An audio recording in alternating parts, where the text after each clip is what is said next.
आइए दोस्तों जानते हैं झारखंड के मुख्य और सिलेक्टेड खबरों को मात्र 10 मिनट में। लेकिन उससे पहले हमारे चैनल को सब्सक्राइब नहीं किए हैं तो सब्सक्राइब कर ले। सेरेंसिया की धरती पर शहीदों को नमन। सीएम हेमंत सोरेन ने 197 योजनाओं की दी सौगात। 637 करोड़ की परिसंपत्तियां बांटी। दरअसल पश्चिमी सिंहभूम जिले के टोंटो प्रखंड अंतर्गत सेरेंसिया में आयोजित शहीदों को नमन सह परियोजनाओं के शिलान्यास, उद्घाटन एवं परिसंपत्ति वितरण समारोह में मुख्यमंत्री हेमंत सोरेन शामिल हुए। इस अवसर पर मुख्यमंत्री ने सेरेंसिया शहीद स्मारक पर माल्यार्पण कर अंग्रेजी हुकूमत के खिलाफ महासंग्राम में शहादत देने वाले अमर वीरों को श्रद्धांजलि अर्पित की। उन्होंने कहा कि सेरेंसिया की धरती शूरवीरों की गाथाओं की साक्षी रही है। हर वर्ष यहां आकर वीर शहीदों को नमन करना हमारे लिए गर्व और संकल्प का विषय है। उन्होंने लोगों से आह्वान किया कि सभी अपने अमर वीर शहीदों के आदर्शों और सपनों को पूरा करने का संकल्प लें। मुख्यमंत्री ने कहा कि झारखंड हमेशा से शूरवीरों की धरती रहा है। जब देश में आजादी की लड़ाई शुरू भी नहीं हुई थी तब यहाँ के आदिवासियों ने अंग्रेजों के खिलाफ संघर्ष का बिगुल फूंका था। कोल्हान का कोल विद्रोह इसका जीवंत उदाहरण है। झारखंड की राजधानी रांची में होगा NIMHANS 2। Central institute of psychiatry होगा अपग्रेड। केंद्रीय बजट में मानसिक स्वास्थ्य पर जोर। दरअसल झारखंड की राजधानी रांची अब देश में मानसिक रोगों के इलाज का एक अत्याधुनिक और भरोसेमंद केंद्र बनने जा रही है। केंद्रीय बजट 2026-27 में वित्त मंत्री निर्मला सीतारमण ने रांची में निमहंस 2 एनिमहंस 2 की स्थापना की घोषणा की है। इसका सीधा मतलब है कि केंद्र सरकार के अधीन संचालित रांची के central institute of psychiatry CIP को अपग्रेड कर उसी तर्ज पर विकसित किया जाएगा जैसे बेंगलुरु में देश का सबसे बड़ा मानसिक स्वास्थ्य संस्थान निमहंस काम करता है। इस फैसले से झारखंड ही नहीं बल्कि पूरे पूर्वी भारत के मरीजों को बड़ा फायदा मिलने वाला है। सरकार का मानना है कि देश में मानसिक रोगों के मामले तेजी से बढ़ रहे हैं। ऐसे में सिर्फ 1-2 बड़े संस्थानों पर निर्भर रहना पर्याप्त नहीं है। इसी जरूरत को देखते हुए क्षेत्रीय स्तर पर निमहंस जैसे संस्थानों की स्थापना का फैसला लिया गया है। दुबई में फंसे हैं झारखंड के 14 मजदूर। 3 महीने से वेतन नहीं मिला, वीडियो जारी कर मांगी मदद। दरअसल झारखंड के गिरिडीह, हजारीबाग और बोकारो जिलों के कुल 14 मजदूर दुबई में फंसे हुए हैं। इन मजदूरों को बीते 3 महीनों से वेतन नहीं मिला है, जिससे उनके सामने भोजन और आवास का गंभीर संकट खड़ा हो गया है। बताया जा रहा है कि इनसे तय समय से अधिक काम भी कराया जा रहा है, लेकिन मेहनत के बदले मजदूरी नहीं दी जा रही। आर्थिक तंगी और असुरक्षित हालात के बीच फंसे मजदूरों की परेशानी दिन ब दिन बढ़ती जा रही है। दुबई में फंसे मजदूरों ने अपनी पीड़ा बताते हुए एक वीडियो जारी किया है, जिसमें उन्होंने भारत सरकार और झारखंड सरकार से सुरक्षित वतन वापसी की गुहार लगाई है। यह वीडियो प्रवासी मजदूरों के लिए काम करने वाले सामाजिक कार्यकर्ता सिकंदर अली को भेजा गया था, जिन्होंने इसे मीडिया के साथ साझा किया। वीडियो में मजदूरों ने बताया कि वेतन नहीं मिलने के कारण उनके पास खाने तक के पैसे नहीं बचे हैं। कंपनी प्रबंधन उनकी कोई सुनवाई नहीं कर रहा है। झारखंड में अभी शुष्क ही रहेगा मौसम। सुबह शाम छाएगा हल्का कोहरा, दिन में आसमान साफ रहने से चढ़ेगा तापमान।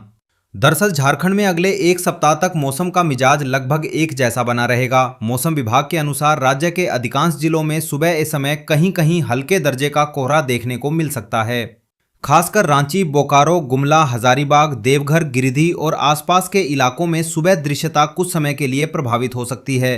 हालांकि कोहरा छटने के बाद दिन में आंशिक बादल रहेंगे। मौसम पूरी तरह शुष्क बना रहेगा। मौसम विभाग के पूर्वानुमान के मुताबिक राज्य में अगले 4 दिनों के दौरान न्यूनतम तापमान में 3 से 4 डिग्री सेल्सियस तक की बढ़ोतरी हो सकती है।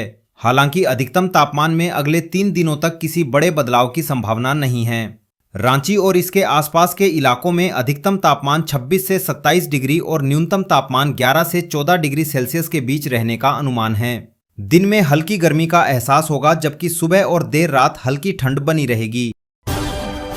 लातेहार में शराब तस्करी पर बड़ी कार्रवाई। इनोवा क्रिस्टा से 30 पेटी अवैध शराब जब्त। तस्कर फरार, पुलिस खंगाल रही नेटवर्क। दरअसल लातेहार पुलिस ने अवैध शराब तस्करी के खिलाफ बड़ी कार्रवाई करते हुए चंदवा थाना क्षेत्र में 30 पेटी अवैध शराब जब्त की है। यह कार्रवाई कुजरी नदी ओवरब्रिज के पास की गई, जहां एक इनोवा क्रिस्टा कार से शराब की खेप ले जाई जा रही थी। पुलिस अधीक्षक कुमार गौरव को मिली गुप्त सूचना के आधार पर यह छापेमारी की गई। कार्रवाई के दौरान पुलिस को देख तस्कर मौके से फरार हो गया। हालांकि वाहन और शराब की बड़ी खेप पुलिस के हाथ लग गई। इस कार्रवाई के बाद इलाके में हड़कंप मच गया है।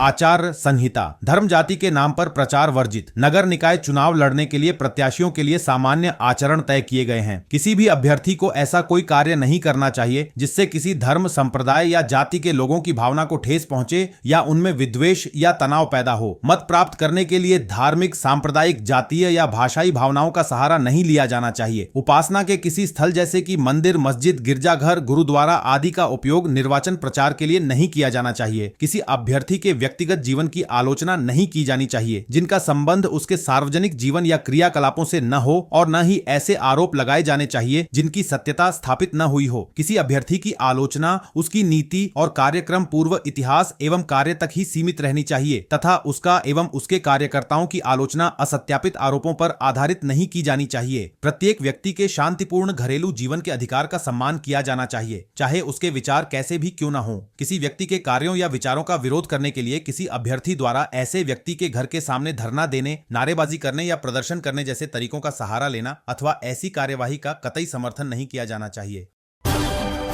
हेमंत हुए भावुक, बोले झारखंड के लोग अब बोकाव कमजोर नहीं। दरअसल झामुमो के 47वें स्थापना दिवस के अवसर पर सोमवार देर रात दुमका के गांधी मैदान में आयोजित जनसभा को संबोधित करते हुए मुख्यमंत्री सह पार्टी के केंद्रीय अध्यक्ष हेमंत सोरेन ने कहा कि अब केंद्र सरकार झारखंड को कमजोर और बोका समझने की भूल न करे। किसी भी सूरत में झारखंड के साथ अन्याय नहीं होने दिया जाएगा। पार्टी सुप्रीमो शिबू सोरेन के निधन का जिक्र करते हुए मुख्यमंत्री भावुक हो गए। मंच से बोलते समय उनकी आंखें भर आईं और गला रुंध गया। खुद को संभालते हुए उन्होंने कहा कि आज वह भावुक भी हैं और उत्साहित भी। पहले झारखंड के लोग संघर्ष के जरिए अपने अधिकार हासिल करते थे, लेकिन अब कानून के दायरे में रहकर अपने हक और अधिकार सुनिश्चित करेंगे। वहीं मुख्यमंत्री ने केंद्र सरकार पर निशाना साधते हुए कहा कि देश की 42% खनिज संपदा झारखंड में है, लेकिन केंद्रीय बजट में राज्य के लिए कुछ भी नहीं है। झारखंड को उसके खनिजों की 1,36,000 करोड़ रुपए की रॉयल्टी अब तक नहीं दी गई, जो यहाँ की जनता के साथ सीधा अन्याय है। उन्होंने कहा कि झारखंड के लोग आर्थिक रूप से भले कमजोर रहे हों, लेकिन इतने भी कमजोर नहीं हैं कि सामंती ताकतों की साजिश और राजनीतिक षड्यंत्र को न समझ सके।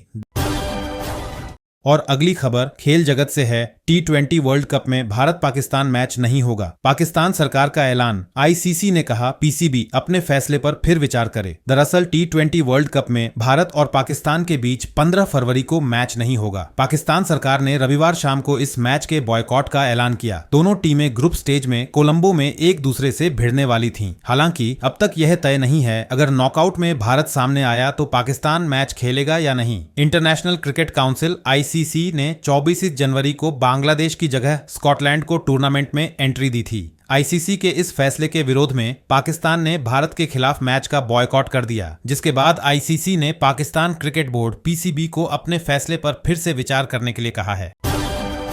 सिरा सीता धाम सरना स्थल के धार्मिक महत्व के बारे में विस्तृत जानकारी दी। दरअसल प्रखंड के दक्षिणी भरनो पंचायत अंतर्गत डायर जतरा टाड़ में राजी पढ़ा सरना प्रार्थना सभा भारत एवं 21 पढ़ा भरनों के तत्वावधान में आयोजित 2 दिवसीय सरना प्रार्थना सभा का विधिवत समापन किया गया। इस धार्मिक आयोजन में 7 सरना के धार्मिक अगुवाओं के नेतृत्व में पूजा अर्चना एवं प्रवचन कार्यक्रम संपन्न हुआ। सरना प्रार्थना सभा में 7 सरना क्षेत्र के अलावा आसपास के दर्जनों गाँवों से बड़ी संख्या में सरना कार्यक्रम के बतौर मुख्य अतिथि सरना धर्मगुरु बंधन तिग्गा उपस्थित रहे। उन्होंने धर्म दिया जलाकर सरना धर्मावलंबियों को अपने पारंपरिक धर्म, संस्कृति और सभ्यता के प्रति जागरूक किया। प्रार्थना सभा को संबोधित करते हुए धर्मगुरु बंधन तिग्गा ने कहा कि आदिवासी समाज को सरना धर्म के प्रति जागरूक करने के उद्देश्य से इस प्रकार के आयोजन किए जाते हैं। उन्होंने चिंता जताते हुए कहा कि आधुनिक युग में युवा पीढ़ी अपनी पारंपरिक संस्कृति और धर्म से भटकती जा रही है, जिसे सही दिशा देने के लिए सरना प्रार्थना सभा का आयोजन अत्यंत आवश्यक है। उन्होंने सिर सीता धाम, सरना स्थल व कुंडी स्थल की चर्चा करते हुए इसकी धार्मिक महत्व के बारे में विस्तृत जानकारी भी दी।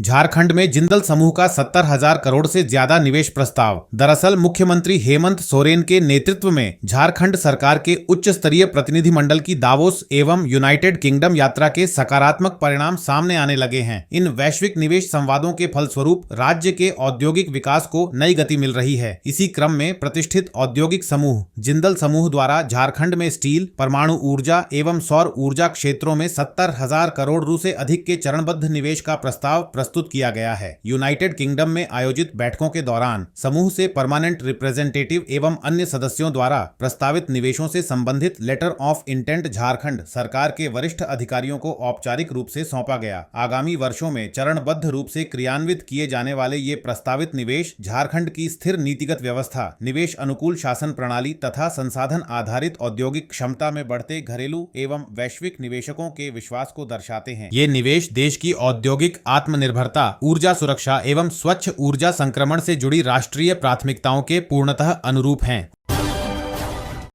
बजट में झारखंड के पर्यटन की उपेक्षा, मैया योजना का 10,000 रुपए भी नहीं मिला। दरअसल झारखंड के वित्त मंत्री राधाकृष्ण किशोर ने केंद्रीय बजट की आलोचना की है। उन्होंने कहा कि केंद्रीय वित्त मंत्री निर्मला सीतारमण ने अपने बजट भाषण में कहा था कि सरकार ने 3 कर्तव्यों को केंद्र में रखकर बजट बनाया है: विकास की गति तेज करना, क्षमताओं का निर्माण करना और यह सुनिश्चित करना कि विकास समाज के प्रत्येक वर्ग तक पहुंचे। उनके वक्तव्य से उम्मीद जगी थी कि केंद्रीय बजट में कुछ ठोस और सार्थक प्रावधान देखने को मिलेंगे, पर इस बजट ने निराश किया। कृषि, उद्योग, एमएसएमई, शिक्षा, स्वास्थ्य, आधारभूत संरचना, पर्यटन एवं पर्यावरण जैसे महत्वपूर्ण क्षेत्रों के लिए जो प्रावधान किए गए हैं वे न केवल अपर्याप्त हैं बल्कि 2047 तक विकसित भारत के लक्ष्य से कोसों दूर हैं। राज्य गठन के पूर्व झारखंड देश के अति पिछड़ा प्रदेश बिहार का एक हिस्सा था। उग्रवाद की समस्या राज्य को विरासत में मिली। राज्य और केंद्रीय पुलिस बल की कार्रवाई से उग्रवाद नियंत्रित तो हुआ है पर पूरी तरह खत्म नहीं हुआ है। कई प्रक्षेत्रों में झारखंड को केंद्र से आर्थिक सहयोग की उम्मीद थी पर बजट में नहीं मिला।